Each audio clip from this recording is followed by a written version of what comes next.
നമസ്കാരം, ഞാൻ സജീവ് പുഞ്ചപ്പാടം. പുതിയ വീഡിയോയിലേക്ക് എല്ലാവർക്കും സ്വാഗതം. അപ്പോൾ ഇന്നത്തെ വീഡിയോയിൽ എന്താണെന്ന് വെച്ച് കഴിഞ്ഞാൽ മെയ് 8-ാം തീയതി SSLC റിസൾട്ട് വരികയാണ്. അതേപോലെ തന്നെ മെയ് 9-ാം തീയതി +2ൻ്റെ റിസൾട്ടും വരികയാണ്. ഈ പ്രാവശ്യം നേരത്തെയാണ് റിസൾട്ട്, അടുപ്പിച്ച് തന്നെ റിസൾട്ട് വരുന്നു പറയുന്നത് ഗവൺമെൻറ്റിനെ അഭിമാനിക്കാവുന്ന ഒരു കാര്യം തന്നെയാണ്. ഒപ്പം തന്നെ SSLC റിസൾട്ട് വന്ന് വിജയിക്കാൻ പോകുന്ന വിദ്യാർത്ഥികൾക്ക് എല്ലാവർക്കും അഭിനന്ദനങ്ങൾ. തോൽക്കാൻ പോകുന്ന ആളുകൾക്ക് ചരിത്രം സൃഷ്ടിക്കാൻ കഴിയട്ടെ എന്നത് മാത്രമാണ് ഈ അവസരത്തിൽ പറയാനുള്ളത്.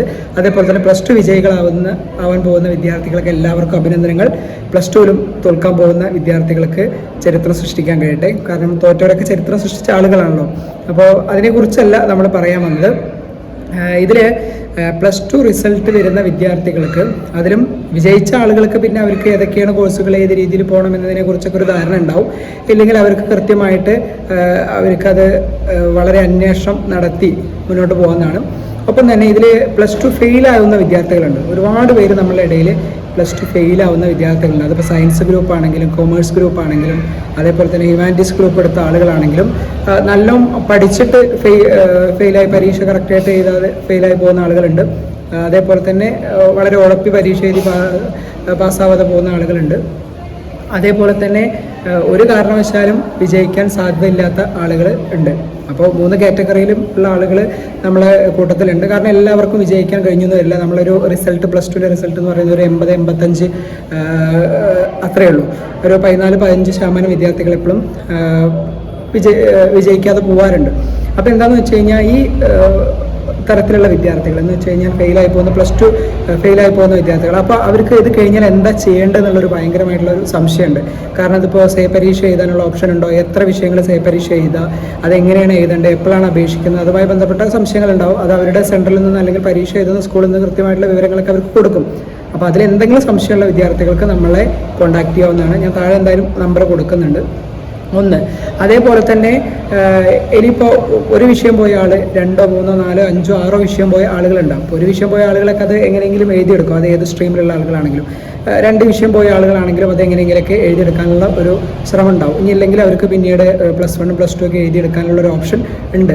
അപ്പോൾ അതാത് സെൻറ്ററുകളിലോ അല്ലെങ്കിൽ അവർ പഠിക്കുന്ന സ്കൂളുകളിൽ ചോദിച്ചാൽ അറിയാം. പ്രൈവറ്റായിട്ട് ഓപ്പണായിട്ട് പഠിക്കുന്ന വിദ്യാർത്ഥികൾക്ക് അവർ പഠിച്ച സ്ഥാപനത്തിലോ അല്ലെങ്കിൽ ആ സെൻറ്ററിലോ പരീക്ഷ എഴുതിയ സെൻറ്ററിലോ ചോദിച്ചു കഴിഞ്ഞാൽ കൃത്യമായിട്ടുള്ള വിവരങ്ങൾ അവർക്ക് അറിയാൻ കഴിയും.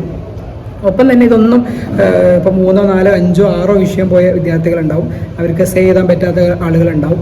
അതേപോലെ തന്നെ ഇനിയിപ്പോൾ ഒരു റെഗുലർ +2 ചെയ്യാൻ താല്പര്യമില്ലാത്ത ആളുകളൊക്കെ നമ്മളെ ഇടയിലുണ്ടാവും. അപ്പോൾ അവർക്ക് പല ഓപ്ഷനും ഉണ്ട് എന്നുള്ളത് എല്ലാവർക്കും അറിയുന്നത് തന്നെയാണ്. ഇപ്പോൾ 6 മാസം കൊണ്ടുള്ള +2 ഉണ്ട്. അതേപോലെ തന്നെ ഇപ്പോൾ രജിസ്ട്രേഷനൊക്കെ ചെയ്ത് പിന്നെ അടുത്ത ഇതിൽ പരീക്ഷ എഴുതാൻ പറ്റുന്ന തരത്തിലുള്ള പല രീതിയിലുള്ള എളുപ്പത്തിൽ നമുക്ക് +2 പരീക്ഷ വിജയിക്കാൻ പറ്റുന്ന പല രീതികളുണ്ട്. അതൊന്നും പല ആളുകൾക്ക് ഇതിനെക്കുറിച്ച് കൃത്യമായിട്ടുള്ള അറിവോ അവബോധമോ അല്ലെങ്കിൽ അതിനെക്കുറിച്ചൊരു ഐഡിയ ഇല്ല. അതുകൊണ്ടാണ് നമ്മൾ ഈ വീഡിയോ ചെയ്യുന്നത്. കുറേ ആളുകൾക്ക് ഇത് അറിയുന്നുണ്ടാവും. കുറേ നമ്മൾ പഠിപ്പിക്കുന്ന സ്ഥാപനത്തിന് പല ആളുകൾ അതിനെക്കുറിച്ച് ഡീറ്റെയിൽ ആയിട്ട് പറഞ്ഞു കൊടുക്കുന്നുണ്ടാവും. പക്ഷേ നമ്മളിത് വളരെ വ്യക്തമായിട്ടൊരു വീഡിയോ ചെയ്യാനുള്ള പ്രധാനപ്പെട്ട കാരണം എന്താണെന്ന് വെച്ച് കഴിഞ്ഞാൽ, ഇങ്ങനെ ഫെയിലായിട്ടുള്ള ആളുകൾ പരീക്ഷ എഴുതി +2 പരീക്ഷ എഴുതി ഫെയിലായിട്ടുള്ള വിദ്യാർത്ഥികൾ ആരെങ്കിലും അങ്ങനെ ഉണ്ടെങ്കിൽ, അതും എഴുതിയെടുക്കാൻ പറ്റാത്ത, അപ്പോൾ ഈ വർഷം അല്ലെങ്കിൽ അതിന് മുന്നേ ഉള്ള ആളുകളൊക്കെ ഉണ്ടാവും. പക്ഷേ ഈ വർഷത്തിൽ ഒരുപാട് വിദ്യാർത്ഥികൾ അങ്ങനെ പെട്ടെന്ന് ഒരു അന്താളിപ്പോട് കൂടി നിൽക്കുന്ന ഒരുപാട് വിദ്യാർത്ഥികളുണ്ടാവും. അപ്പോൾ അവർക്ക് നമ്മളെ കോൺടാക്റ്റ് ചെയ്യാവുന്നതാണ്.